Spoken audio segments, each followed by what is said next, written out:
ಎಲ್ರಿಗೂ ನಮಸ್ಕಾರ. ಸಾಮಾನ್ಯವಾಗಿ ನಮ್ಮಲ್ಲಿ ಹೆಚ್ಚಿನವರು ಪ್ರತಿದಿನದ ಪೂಜೆಗೆ ಹೂವು ಸಿಗಲಿ ಅಂತ ಮನೆಯಲ್ಲಿ ಜಾಜಿ ಮಲ್ಲಿಗೆ ಗಿಡವನ್ನು ಬೆಳೆಸುತ್ತಾರೆ. ಆದರೆ ಈ ಜಾಜಿ ಮಲ್ಲಿಗೆ ಗಿಡದಲ್ಲಿ ಎಷ್ಟು ಅದ್ಭುತವಾದ ಆಯುರ್ವೇದ ಗುಣಗಳಿವೆ ಮತ್ತು ಇದನ್ನು ಮನೆಯಲ್ಲಿ ಬೆಳೆಸುವುದರಿಂದ ಎಷ್ಟೆಲ್ಲ ಪವಾಡದಂತಹ ನಂಬಿಕೆಗಳು ನಡೆಯುತ್ತವೆ ಎಂಬುದು ಬಹುತೇಕರಿಗೆ ಗೊತ್ತಿಲ್ಲ.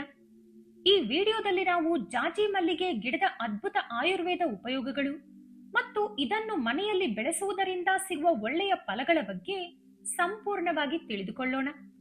ವಿಡಿಯೋ ಮುಂದುವರೆಸುವ ಮುನ್ನ ಈ ವಿಡಿಯೋಗೆ ತಕ್ಷಣವೇ ಒಂದು ಲೈಕ್ ಮಾಡಿ, ನಮ್ಮ ಚಾನೆಲ್ ಅನ್ನು ಸಬ್ಸ್ಕ್ರೈಬ್ ಮಾಡ್ಕೊಳ್ಳಿ. ಹಾಗೆಯೇ ಕಮೆಂಟ್ ಬಾಕ್ಸ್ನಲ್ಲಿ ಭಕ್ತಿಯಿಂದ ಓಂ ವಿನಾಯಕಾಯ ನಮಃ ಎಂದು ಬರೆಯಿರಿ. ಜಾಜಿ ಮಲ್ಲಿಗೆ ಗಿಡವನ್ನು ಸಣ್ಣ ಜಾಜಿ ಹೂವಿನ ಗಿಡ ಅಂತ ಕೂಡ ಕೆಲವು ಪ್ರಾಂತ್ಯಗಳಲ್ಲಿ ಕರೆಯುತ್ತಾರೆ. ಇದನ್ನು ಸಸ್ಯಶಾಸ್ತ್ರೀಯವಾಗಿ ಜಾಸ್ಮಿನಮ್ ಗ್ರ್ಯಾಂಡಿಫ್ಲೋರಮ್ ಎಂದು ಕರೆಯಲಾಗುತ್ತದೆ. ಇದು ಒಲೇಸಿಯಾ ಸಸ್ಯ ಕುಟುಂಬಕ್ಕೆ ಸೇರಿದೆ. ಇದೇ ಸಸ್ಯ ಕುಟುಂಬಕ್ಕೆ ಪವಿತ್ರವಾದ ಪಾರಿಜಾತ ಮತ್ತು ಅಡುಗೆಗೆ ಬಳಸುವ ಆಲಿವ್ ಗಿಡಗಳು ಕೂಡ ಸೇರಿವೆ ಎಂಬುದು ವಿಶೇಷ. ವಿನಾಯಕ ಚತುರ್ಥಿಯ ದಿನದಂದು ನಾವು ಮಾಡುವ ವರಸಿದ್ಧಿ ವಿನಾಯಕ 21 ಪತ್ರೆಗಳ ಪೂಜೆಯಲ್ಲಿ ಈ ಜಾಜಿ ಪತ್ರೆಗೆ ಅತ್ಯಂತ ವಿಶೇಷ ಸ್ಥಾನವಿದೆ. ಗಣೇಶನಿಗೆ ಅರ್ಪಿಸುವ 21 ಪತ್ರೆಗಳಲ್ಲಿ ಜಾಜಿ ಪತ್ರೆಯು 16ನೇ ಪತ್ರೆಯಾಗಿದೆ. ಓಂ ಶೂರ್ಪಕರ್ಣಾಯ ನಮಃ ಜಾಜಿ ಪತ್ರಂ ಪೂಜೆಯಾಮಿ ಎಂದು ಮಂತ್ರವನ್ನು ಹೇಳುತ್ತಾ ಗಣೇಶನಿಗೆ ಈ ಎಲೆಯನ್ನು ಸಮರ್ಪಿಸಲಾಗುತ್ತದೆ. ಜಾಜಿ ಮಲ್ಲಿಗೆ ಗಿಡವನ್ನು ಮನೆಯ ಮುಂದೆ ಬೆಳೆಸುವುದರಿಂದ ಮನೆಗೆ ಅಪಾರವಾದ ಒಳ್ಳೆಯ ಶಕ್ತಿ ಅಂದ್ರೆ ಪಾಸಿಟಿವ್ ಎನರ್ಜಿ ಹರಿದು ಬರುತ್ತದೆ. ಈ ಹೂವುಗಳ ದಿವ್ಯವಾದ ಸುವಾಸನೆಯನ್ನು ನಾವು ಉಸಿರಾಡಿದಾಗ ಮನಸ್ಸಿನ ಆತಂಕ ದೂರವಾಗಿ ಆಹ್ಲಾದಕರವಾಗುತ್ತದೆ. ಸಂಜೆಯ ವೇಳೆಯಲ್ಲಿ ಈ ಹೂವುಗಳ ಪರಿಮಳವು ಮನೆಗೆ ಆವರಿಸಿದಾಗ ಆ ಗಾಳಿಯನ್ನು ಉಸಿರಾಡುವುದರಿಂದ ಹಲವು ಬಗೆಯ ಕಾಯಿಲೆಗಳು ನಮ್ಮ ಹತ್ತಿರವೂ ಸುಳಿಯುವುದಿಲ್ಲ. ವಾಸ್ತುಶಾಸ್ತ್ರದ ಪ್ರಕಾರವೂ ಈ ಗಿಡವನ್ನು ಮನೆಯಲ್ಲಿ ಬೆಳೆಸುವುದು ಅತ್ಯಂತ ಶ್ರೇಷ್ಠ. ಗಣೇಶನಿಗೆ ಅತ್ಯಂತ ಪ್ರಿಯವಾದ ಈ ಗಿಡವನ್ನು ಮನೆಯಲ್ಲಿ ಬೆಳೆಸಿದರೆ ಸಿರಿ ಸಂಪತ್ತು ವೃದ್ಧಿಯಾಗುತ್ತದೆ. ಜಾಜಿ ಮಲ್ಲಿಗೆ ಹೂವುಗಳಿಂದ ಸಕಲ ದೇವತೆಗಳನ್ನು ಪೂಜಿಸಬಹುದು. ಯಾವ ಮನೆಯ ಅಂಗಳದಲ್ಲಿ ಜಾಜಿ ಮಲ್ಲಿಗೆ ಗಿಡವಿರುತ್ತದೆಯೋ ಆ ಮನೆಯ ಮೇಲೆ ಆ ಈಶ್ವರನ ಸಂಪೂರ್ಣ ಅನುಗ್ರಹವಿರುತ್ತದೆ. ಜ್ಯೋತಿಷ್ಯದ ಪ್ರಕಾರ ಈ ಜಾಜಿ ಮಲ್ಲಿಗೆ ಹೂವು ಶುಕ್ರ ಗ್ರಹಕ್ಕೆ ಸಂಬಂಧಿಸಿದೆ.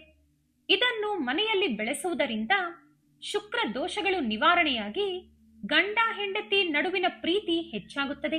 ಯಾರು ಜಾಜಿ ಮಲ್ಲಿಗೆ ಹೂವುಗಳಿಂದ ಈಶ್ವರನನ್ನು ಪೂಜಿಸುತ್ತಾರೋ ಅವರ ಮನಸ್ಸಿನ ಆಸೆಗಳು ಈಡೇರುತ್ತವೆ. ವಿಶೇಷವಾಗಿ ಕಾರ್ತಿಕ ಮಾಸದಲ್ಲಿ ಮತ್ತು ಮಹಾಶಿವರಾತ್ರಿಯ ದಿನ ಜಾಜಿ ಮಲ್ಲಿಗೆ ಹೂವುಗಳಿಂದ ಆ ಪರಮಶಿವನನ್ನು ಪೂಜಿಸಿದರೆ ಗೃಹ ಪ್ರಾಪ್ತಿ ಅಂದರೆ ಸ್ವಂತ ಮನೆ ಕಟ್ಟುವ ಯೋಗ ಲಭಿಸುತ್ತದೆ ಮತ್ತು ಮನೆಯಲ್ಲಿ ಐಶ್ವರ್ಯ ನೆಲೆಸುವಂತೆ ಶಿವನು ಹಾರೈಸುತ್ತಾನೆ. ಅಷ್ಟೇ ಅಲ್ಲ, ಲಕ್ಷ್ಮೀ ದೇವಿಗೆ ಅತ್ಯಂತ ಪ್ರಿಯವಾದ ಹೂವುಗಳಲ್ಲಿ ಜಾಜಿ ಮಲ್ಲಿಗೆ ಹೂವು ಕೂಡ ಒಂದು. ಈ ಹೂವುಗಳಿಂದ ಲಕ್ಷ್ಮಿಯನ್ನು ಆರಾಧಿಸಿದರೆ ನಿಮ್ಮ ಮನೆಯಲ್ಲಿ ಸಿರಿ ಸಂಪತ್ತಿನ ಮಳೆ ಸುರಿಯುತ್ತದೆ. ಈ ಸುಗಂಧ ಪರಿಮಳದ ಹೂವುಗಳಿಂದ ದೈವಾರಾಧನೆ ಮಾಡುವುದರಿಂದ ಸಕಲ ದೇವತೆಗಳ ಆಶೀರ್ವಾದ ಸಿಗುತ್ತದೆ. ಅದಕ್ಕಾಗಿಯೇ ನಮ್ಮ ಹಿರಿಯರು ಪ್ರತಿಯೊಬ್ಬರ ಮನೆಯ ಅಂಗಳದಲ್ಲೂ ಜಾಜಿ ಮಲ್ಲಿಗೆ ಗಿಡವನ್ನು ಬೆಳೆಸುವುದು ಅದೃಷ್ಟದ ಸಂಕೇತ ಎಂದು ಹೇಳಿದ್ದಾರೆ. ದೇವತಾರಾಧನೆಗೆ ನಾವು ಹೊರಗಿನಿಂದ ಹೂವುಗಳನ್ನು ಕೊಂಡು ತರುವುದಕ್ಕಿಂತ ನಮ್ಮ ಮನೆಯಲ್ಲಿಯೇ ಬೆಳೆಸಿದ ಹೂವುಗಳಿಂದ ಪೂಜೆ ಮಾಡಿದರೆ 100% ಹೆಚ್ಚಿನ ಫಲ ಸಿಗುತ್ತದೆ. ಆದರೆ ಇಲ್ಲೊಂದು ಪ್ರಮುಖ ನಿಯಮವಿದೆ. ಮನೆಯವರ ಅನುಮತಿ ಇಲ್ಲದೆ ಅಥವಾ ಮನೆಯವರಿಗೆ ಗೊತ್ತಿಲ್ಲದಂತೆ ಹೊರಗಿನವರು ಬಂದು ಈ ಹೂವುಗಳನ್ನು ಕೀಳಬಾರದು. ಹಾಗೆ ಕದ್ದು ತಂದ ಅಥವಾ ತಿಳಿಯದೆ ತಂದ ಹೂವುಗಳಿಂದ ಪೂಜೆ ಮಾಡಿದರೆ ಯಾವುದೇ ರೀತಿಯ ಶುಭ ಫಲಗಳು ಸಿಗುವುದಿಲ್ಲ. ಜಾಜಿ ಮಲ್ಲಿಗೆ ಗಿಡವನ್ನು ಭಾರತೀಯ ಆಯುರ್ವೇದದಲ್ಲಿ ಮತ್ತು ಸಾಂಪ್ರದಾಯಿಕ ವೈದ್ಯ ಪದ್ಧತಿಯಲ್ಲಿ ಅನೇಕ ರೋಗಗಳಿಗೆ ಔಷಧಿಯಾಗಿ ಬಳಸಲಾಗುತ್ತದೆ. ಜಾಜಿ ಮಲ್ಲಿಗೆ ಹೂವುಗಳನ್ನು ಹೆಣ್ಣು ಮಕ್ಕಳು ತಲೆಯಲ್ಲಿ ಮುಡಿದುಕೊಂಡರೆ ಅವರ ಕೂದಲು ಆರೋಗ್ಯಕರವಾಗಿರುತ್ತದೆ. ತಲೆಯಲ್ಲಿ ಉಂಟಾಗುವ ಹುಣ್ಣುಗಳು, ಗುಳ್ಳೆಗಳು ನಿವಾರಣೆಯಾಗುತ್ತವೆ. ತಲೆಗೆ ಸಂಬಂಧಿಸಿದ ಎಲ್ಲಾ ತೊಂದರೆಗಳನ್ನು ತಡೆಯುವ ಶಕ್ತಿ ಈ ಹೂವಿನಲ್ಲಿದೆ.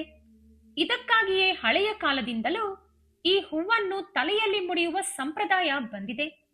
ಬಾಯಿ ಹುಣ್ಣು, ನಾಲಿಗೆ ಹುಣ್ಣು ಮತ್ತು ಬಾಯಿಯ ಹಲ್ಲಿನ ತೊಂದರೆಗಳಿಗೆ ಜಾಜಿ ಮಲ್ಲಿಗೆ ಎಲೆಗಳು ಅದ್ಭುತ ಔಷಧಿಯಾಗಿದೆ.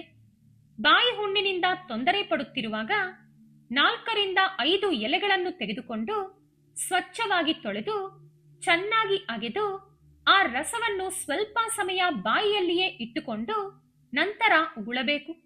ಹೀಗೆ ದಿನಕ್ಕೆ 3 ರಿಂದ 4 ಬಾರಿ ಮಾಡಿದರೆ ಬಾಯಿ ಹುಣ್ಣು ತಕ್ಷಣವೇ ಕಡಿಮೆಯಾಗುತ್ತದೆ.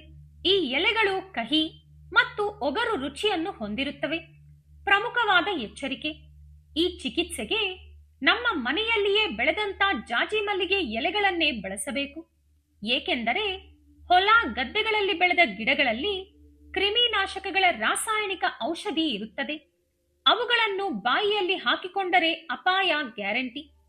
ಇನ್ನೊಂದು ವಿಧಾನ: 10 ಎಲೆಗಳನ್ನು ಒಂದು ಲೋಟ ನೀರಿನಲ್ಲಿ ಹಾಕಿ ಚೆನ್ನಾಗಿ ಕುದಿಸಿ ನೀರು ತಂಪಾದ ನಂತರ ಆ ನೀರಿನಿಂದ ಬಾಯಿ ಮುಕ್ಕಳಿಸಿದರೆ ಬಾಯಿ ಹುಣ್ಣು ಪೂರ್ಣವಾಗಿ ಸುವ್ಯವಸ್ಥಿತವಾಗುತ್ತದೆ.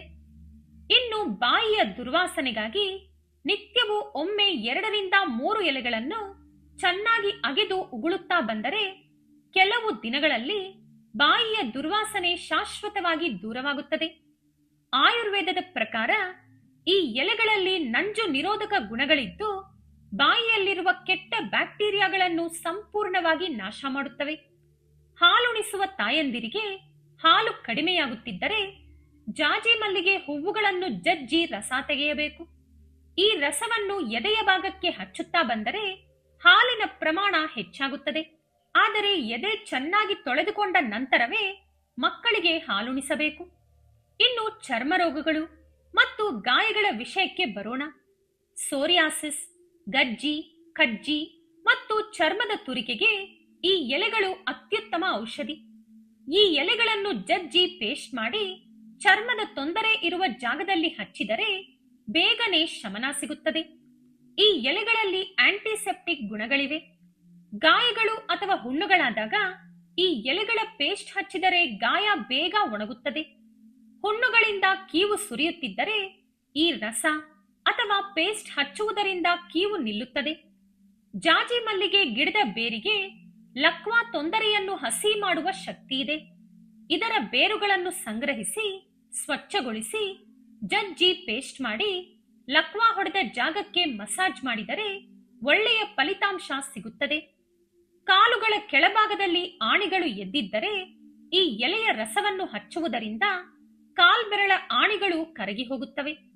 ಚರ್ಮವು ಮೃದುವಾಗಿ, ಮುಖವು ಕಾಂತಿಯುತವಾಗಿ ಹೊಳೆಯಲು ಜಾಜಿ ಮಲ್ಲಿಗೆ ಹೂವುಗಳ ಪೇಸ್ಟ್ ಅನ್ನು ಮುಖಕ್ಕೆ ಹಚ್ಚಿ 15 ನಿಮಿಷಗಳ ನಂತರ ತಣ್ಣೀರಿನಿಂದ ತೊಳೆದರೆ ಮುಖವು ಪ್ರಸನ್ನವಾಗುತ್ತದೆ. ಕೂದಲು ಗಟ್ಟಿಯಾಗಿ ಉದ್ದವಾಗಿ ಬೆಳೆಯಲು ಜಾಜಿ ಮಲ್ಲಿಗೆ ಎಲೆಗಳು ಮತ್ತು ಬೇರುಗಳನ್ನು ಜಜ್ಜಿ ಪೇಸ್ಟ್ ಮಾಡಿ ಅದನ್ನು ಕೂದಲಿನ ಬುಡಕ್ಕೆ ಚೆನ್ನಾಗಿ ಹಚ್ಚಿ ಅರ್ಧ ಗಂಟೆಯ ನಂತರ ತಲೆ ಸ್ನಾನ ಮಾಡಬೇಕು. ಹೀಗೆ ಮಾಡುತ್ತಿದ್ದರೆ ಕೂದಲು ಉದುರುವುದು ನಿಂತು ಕೂದಲು ಉದ್ದವಾಗಿ ಬೆಳೆಯುತ್ತದೆ. ಜಾಜಿ ಮಲ್ಲಿಗೆ ಹೂವುಗಳು ಪುರುಷರ ಅಂಗವನ್ನು ಬಲಪಡಿಸುತ್ತವೆ ಮತ್ತು ಶೃಂಗಾರ ಸಾಮರ್ಥ್ಯವನ್ನು ಹೆಚ್ಚಿಸುತ್ತವೆ. ಇದಕ್ಕಾಗಿ ಜಾಜಿ ಮಲ್ಲಿಗೆ ಹೂವುಗಳನ್ನು ನುಣ್ಣಗೆ ಅರೆದು ರಾತ್ರಿ ವೇಳೆಯಲ್ಲಿ ಹಚ್ಚಿಕೊಂಡು ಬೆಳಿಗ್ಗೆ ತೊಳೆಯಬೇಕು. ಹೀಗೆ ಮಾಡುವುದರಿಂದ ವಿಶೇಷ ಶಕ್ತಿ ಲಭಿಸುತ್ತದೆ. ಜಾಜಿ ಮಲ್ಲಿಗೆ ಗಿಡದಲ್ಲಿ ಇಷ್ಟೆಲ್ಲ ಅದ್ಭುತ ಉಪಯೋಗಗಳಿದ್ದರೂ ಒಂದು ವಿಷಯವನ್ನು ಪ್ರತಿಯೊಬ್ಬರೂ ನೆನಪಿನಲ್ಲಿಡಬೇಕು. ಗರ್ಭಿಣಿಯರು ಈ ಗಿಡದ ಯಾವುದೇ ಭಾಗವನ್ನು ಅಂದ್ರೆ ಎಲೆ, ಹೂವು, ಬೇರು ಯಾವುದೇ ರೂಪದಲ್ಲಿ ಇವುಗಳನ್ನು ಔಷಧಿಯಾಗಿ ಬಳಸಬಾರದು. ಗರ್ಭಿಣಿಯರು ಇದನ್ನು ಔಷಧಿಯಾಗಿ ತಗೊಂಡ್ರೆ ಗರ್ಭಪಾತವಾಗುವ ಅಪಾಯವಿರುತ್ತದೆ. ಆದ್ದರಿಂದ ಗರ್ಭಿಣಿಯರು ಇದರಿಂದ ದೂರ ಇರಬೇಕು. ನೋಡಿದ್ರಲ್ಲ ಸ್ನೇಹಿತರೆ, ನಮ್ಮ ಮನೆಯಂಗಳದಲ್ಲಿ ಬೆಳೆಯುವ ಜಾಜಿ ಮಲ್ಲಿಗೆ ಗಿಡದಲ್ಲಿ ಎಷ್ಟೆಲ್ಲ ಧಾರ್ಮಿಕ ಮತ್ತು ಆಯುರ್ವೇದ ರಹಸ್ಯಗಳು ಅಡಗಿವೆ ಅಂತ. ಈ ವಿಡಿಯೋ ನಿಮಗೆ ಇಷ್ಟವಾಗಿದ್ದರೆ ತಕ್ಷಣವೇ ಲೈಕ್ ಮಾಡಿ, ಶೇರ್ ಮಾಡಿ. ನಮ್ಮ ಚಾನೆಲ್ ಅನ್ನು ಸಬ್ಸ್ಕ್ರೈಬ್ ಮಾಡಿಕೊಂಡು ಬೆಲ್ ಐಕಾನ್ ಕ್ಲಿಕ್ ಮಾಡಿ. ಧನ್ಯವಾದಗಳು.